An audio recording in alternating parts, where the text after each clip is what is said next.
Was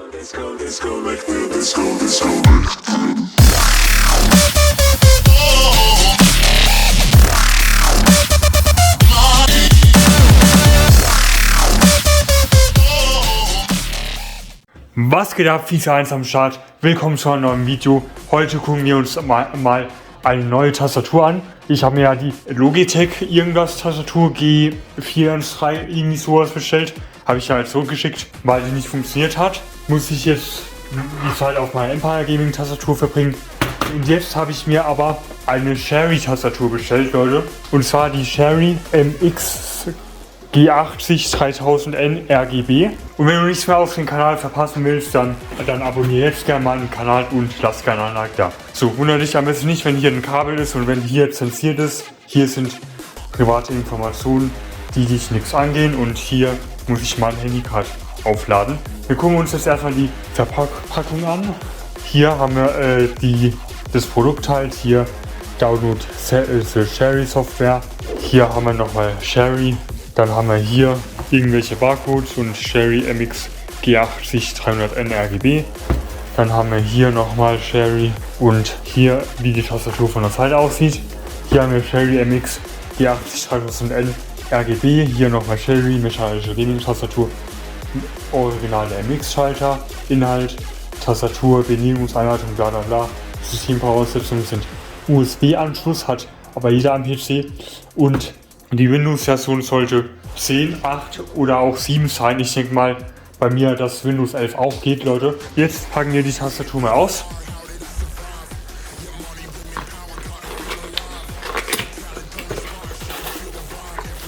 Hier haben wir aber die Anleitung. Hier ist die Tastatur drin. Die gucken wir uns jetzt gleich mal auch mal genauer an. Hier haben wir Escape-Tasten, F-Tasten, Pause, Rollen, Drucken, die ganzen Aktionstasten hier entfernen und so. Dann hier ganz normale Buchstaben, hier Ziffernblock und hier Tasten für die Mediensteuerung, für Musik oder auch für die Spielautstärke. Und hier noch die Pfeiltasten. So, jetzt machen wir mal einen Lautstärkevergleich von der Empire Gaming K300. Ihr seht auch, wie abgeblättert die ist. Die Leertaste. Und jetzt hier. Man merkt, dass das hier viel leiser ist. Jetzt vergleichen wir mal ein Tippgefühl. Abonniere mich. Und jetzt nochmal hier. Abonniere mich. Und ich muss sagen, auf der Sherry-Tastatur gefällt es mir schon sehr viel besser, falsch zu schreiben. Gehäuse besteht aus Aluminium. Vorne haben wir hier nichts, unten haben wir so Klappfüße, die man ausklappen kann. Dann steht die Tastatur halt ein bisschen höher. Das brauche ich aber nicht. Hier haben wir nichts, rechts haben wir auch nichts. Hinten haben wir das Kabel, was rausgeht. Ist ein ganz normales USB-Kabel, was man an den PC anschließen kann. Dann schließen wir die Tastatur nochmal an. So, ihr seht, die Tastatur ist hochgefahren, also die leuchtet. Da gibt es eine App dafür. Die wollen wir jetzt gleich auch mal installieren. Die nicht Logitech, die Sherry Utilities App, wenn ich mich jetzt nicht täusche. Und das sehen wir uns gleich am PC. So Leute, hier gibt es jetzt die App zum Download. Hier einmal Sherry Utilities, anklicken, download den roten Knopf und jetzt einfach hier das hier anklicken und links bei Google Chrome. So, wenn er jetzt kommt, möchte Sie zulassen, dass Änderungen vorgenommen werden, dann drückt ihr auf Ja. Sprache wollen wir Deutsch. Weiter. Und hier gehen wir jetzt extra in meinen App-Ordner. Habe mir jetzt einen Ordner erstellt, wo ich die App installieren werde. Hier nach der Installation automatisch das Programm öffnen und ich stimme den Dings zu, aber die ist jetzt nicht durch. Weiter. Und jetzt warten. So, die App wurde installiert. Und da wurde es auch schon geöffnet. Und jetzt seht ihr auch, warum ich meine Tastatur jetzt als Bild habe. Hier kommen wir nochmal auf die Seite, hier Sprache. Dann hier die Firmware-Version, Tastatur, Layout, Anleitungen und über. Kann man hier irgendwo auch Software-Updates machen? Ich weiß es gar nicht. Hier kann man USB Polling Rate einstellen, das weiß ich auch nicht, was ist. Hier die Helligkeit geht von niedrig oder auch aus, dann ist halt das RGB aus, ist zu voll. Wir gucken uns die verschiedenen Effekte an. Wave, alles schon das standardmäßige. Also nee, man muss anwenden klicken. Dann kann man hier eine Farbe irgendwie auswählen. Tun wir jetzt mal auf OK. Und jetzt seht ihr das so grün. Bis auf die Namentaste, die leuchtet immer noch rot, weiß ich aber nicht warum. Jetzt probieren wir mal Spektrum aus. Ja, Dressing. Machen wir mal alles zufällig, dass es auch besser aussieht.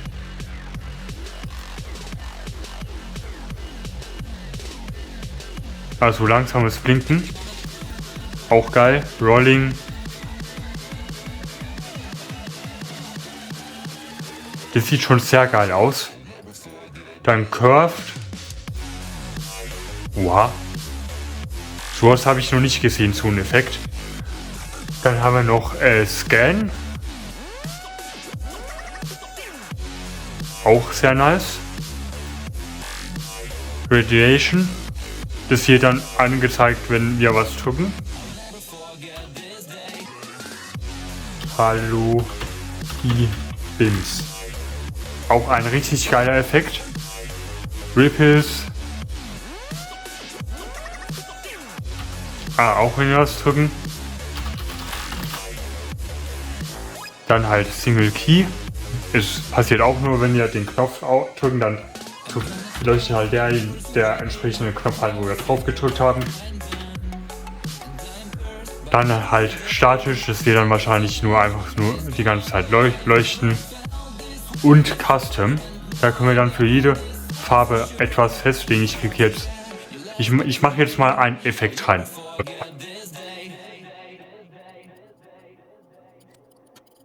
Ich mache jetzt einfach mal PS1 für Visa 1, Leute. Hier noch so ein schönes Limonengrün. Ja, sieht halt jetzt nicht ganz so schön aus. Hat halt jetzt, ja, wohl auf die F-Tasten wird es noch hinpassen.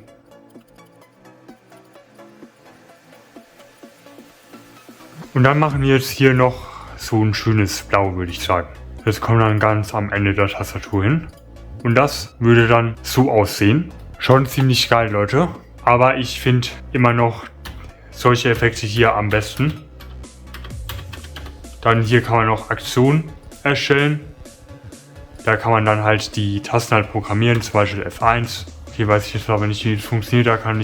Jetzt kann ich euch nicht sagen, wie das geht, weil ich mich mit so Makro-Programmierung bei Tastaturen überhaupt nicht auskenne, Leute. Weil, was ist das? Also Support. So, Leute, jetzt ein Tutorial, wie man ein Firmware-Update auf der Tastatur durchführt. Da gebt ihr einmal in euren Internetbrowser oben sherry.co.uk ein, dann scrollt ihr hier genau einmal runter, klickt hier auf Downloads, dann gehen wir hier auf Product Selection und wählen hier Sherry G8 03000N RGB aus und dann hier Windows 64-Bit und Deutsch. Genau, hier steht einmal Bugfix FW 103. FW steht für Firmware und da wird halt dann Problem behoben, dass halt anscheinend das, was auch bei mir halt jetzt in letzter Zeit auch öfter passiert ist, dass beim ersten Mal benutzen der Tastatur, seitdem, wenn die Tastatur sich halt connected hat mit dem PC, dass dann der erste Buchstabe, der halt gedrückt wird, nicht reagiert. Dann drücken wir jetzt hier einmal auf Download, dann jetzt hier einmal auf Ordner anzeigen. Jetzt tue ich das nochmal kurz prüfen, ob das sicher ist. Einfach zur Sicherheit, weil ich bin schon letztes Mal irgendwann auf einen Fake-Download-Link einfach reingefallen. Hat nichts gefunden, dann drücken wir jetzt da zweimal, perfekt, dann drücken wir jetzt hier, ich muss kurz mal Sensitivity, dann drücken wir jetzt hier zweimal drauf und jetzt drücken wir hier auf Update starten und damit ihr Bescheid wisst, niemals während des Prozesses die Tastatur disconnecten, weil sonst kann es sein, dass die nicht mehr funktioniert. Und jetzt soll Software-Update ausgeführt. Jetzt gehen wir hier drauf auf Firmware und haben jetzt hier 1.0.1.3. Ich weiß nicht genau, was da davor drauf stand. Und hier kann man jetzt halt noch Geräteinformationen sehen, womit ich aber null anfangen kann. Ich weiß weder was VID noch PID noch was REV ist. Und dann würde ich sagen, sehen wir uns dann bald beim Test in Counter-Strike und Minecraft. So, ich werde das Video, das wird es weiterhin heute wahrscheinlich nicht mehr aufnehmen. Oh, sorry. Weil ich muss Counter-Strike doch nicht downloaden. Können wir das ja direkt mal austesten. Ich werde aber scheiße sein in Counter-Strike, weil das erste Mal mit Tastatur ist. Gehen wir hier mal auf CSGO spielen. Oder hier nach Wettkampf suchen. Ja, okay, jetzt habe ich das ausgewählt. Ich habe gedacht, man muss unten rechts draufdrücken. Ich habe lange kein Counter-Strike mehr gespielt. Okay, ich bin hier natürlich Terrorist.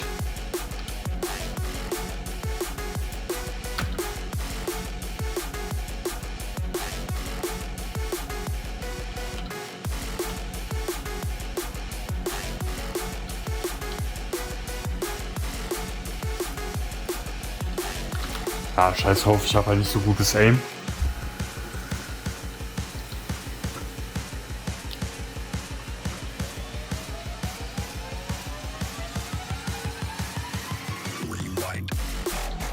Wo kann ich denn mein Waffenrad öffnen? Das weiß ich nicht. Keine Ahnung, wo das geht. Waffenshop meine ich ja, wo man Waffen... Oh. Wo man Waffen kaufen kann. Aber die Tastatur reagiert top. Oh nee, das ist ein Teammate. Ja, ich kann nichts machen. Ich konnte keine Scheißwaffe kaufen. Ja, scheiß... Ja. Ich konnte nichts machen. Er zeigt es normalerweise immer an, aber... Ich habe keine Waffen zur Auswahl. So, hier Einstellungen. Gehen wir jetzt hier mal auf Maus und Tastatur und hier jetzt auf Kaufmenü B. Das okay, dann weiß ich das jetzt. Ich werde eh nicht den Win holen. Also ich werde irgendwann mal down gehen. Terroristen. Ja, dann nehme ich halt. Hä? Also B Gewehr hier. Nehmen wir hier einfach das hier. Hallo, hey, Team. Ich habe halt kein Geld, um irgendwelche Waffen zu kaufen. Also ich werde eh gleich down gehen, aber das ist ja jetzt nicht der Sinn der Sache, sondern einfach nur der Test der Tastatur. Oh, ist hier jemand? Ist hier jemand? Ist hier jemand?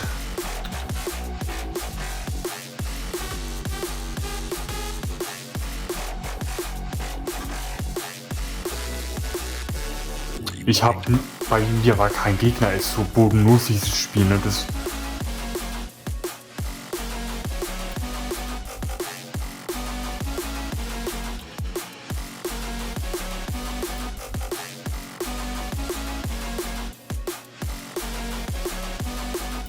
so, hier eine Maschinenpistole ist wichtig und richtig. Und bei mir, hallo, ich klitsch fest. Ah nee, doch nicht.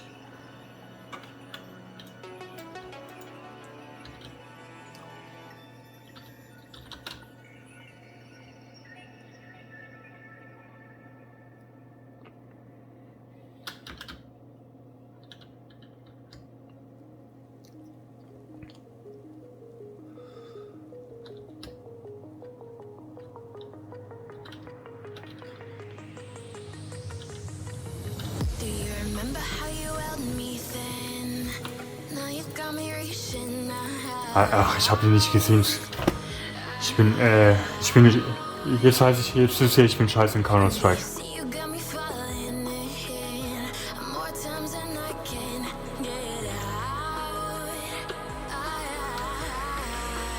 Ich kann wieder nichts kaufen.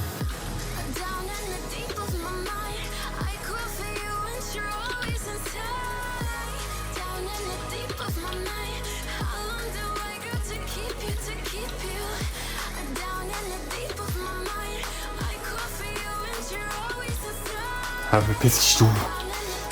Ach Junge, genau da muss er nachladen. Das hasse ich sowas, ne? Habt ihr das gesehen? Ach komm, scheiß drauf. Aber die Tastatur funktioniert in Counter-Strike. Aber das sagt nicht an den Skill, das sagt, dass ich mir einfach keine Waffen holen konnte, weil, keine Ahnung. Egal, scheiß drauf, nicht schlimm, nicht schlimm. Testen wir jetzt noch kurz in Minecraft, Leute. Und jetzt öffnen wir hier einmal den Editor. Und jetzt schreibe ich auch noch kurz was. Hallo, ich bin Fiesja 1. Okay, einen Rechtschreibfehler hatte ich, aber passiert halt. Aber das Tippgefühl so an sich ist ganz angenehm. Die Tastatur ist nicht so laut wie die Empire Gaming K900, sondern die, wie gesagt, schon viel leiser. Und jetzt macht einmal das, was ich jetzt hier eingebe. Abonniere mich und like das Video.